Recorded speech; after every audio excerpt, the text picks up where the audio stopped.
Praise the Lord. Good morning అండి, అందరూ బాగున్నారా? రెండు కలిసి దేవుని వాగ్దానం చేద్దాం. హెస్కేల్ గ్రంథము 36వ అధ్యాయం 11వ వచనం. మునుపటి కంటే అధికమైన మేళ్ళు నీకు కలుగు చేస్తున్నావు. పిల్లరా, గడిచిన నెల కంటే దేవుడు ఈ నెలలో, ఆగస్టు నెలలో అధికమైన మేలుతో నేను తృప్తిపరుస్తాడండి. కాబట్టి కలవరపడదు. పోయిన నెలలో మీరు కొన్ని ప్రయత్నాలు చేశారు, అవి జరగలేదు. అరే జరగలేదు కదా అని నిరుత్సాహపడకండి. అది నీ మంచి కోసమే, నీకు మేలు జరగడానికి.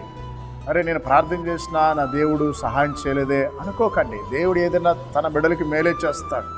కీడి చేయడు, హానికరమైనది దయచేయడు. ఒకవేళ అన్ని ప్రయత్నాలు చేసి ఉద్యోగం కొరకు అలసిపోయావా, భయపడకు. తప్పకుండా మునుపటి కంటే నీకు అధిక మేలుని ఆయన ఇస్తాడు.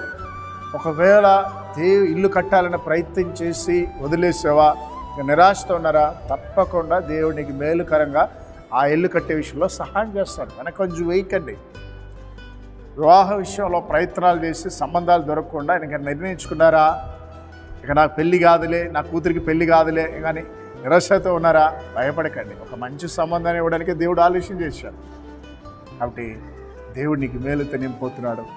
నమ్మండి, వాగ్దానాన్ని విశ్వాసంతో ప్రార్థించండి. దేవుడు మీ జీవితంలో మేలు చేస్తాడు. యేసయ్యా, ఉదయకాలం నా బిడ్డలతో మాట్లాడినందుకు స్తోత్రాలు. అయా, ఉదయకాలంలో ప్రయాణం చేస్తున్న ప్రతి బిడ్డల్ని యాక్సిడెంట్లు కాకుండా కాపాడని నా ప్రభు. దేవా, ప్రత్యేకంగా చిన్నపిల్లలు స్కూల్ వ్యాన్లో వెళ్తున్నప్పుడు వాటికి భద్రత కలిగించమని ప్రార్థిస్తున్నాం. మా దేశంలో, మా రాష్ట్రంలో అగాధ్యాలనైనా, హత్యలనైనా జరగకుండా కాపాడని నా ప్రభు. ప్రతి ఒక్క దేశ రాజకీయ నాయకులను రక్షించిన ప్రభు. దైవ సేవకులనైనా, సువార్థికులను భద్రపరచమని ప్రార్థిస్తున్నాం. యేసు నామములో ప్రార్థిస్తున్నాం తండ్రి, ఆమేన్.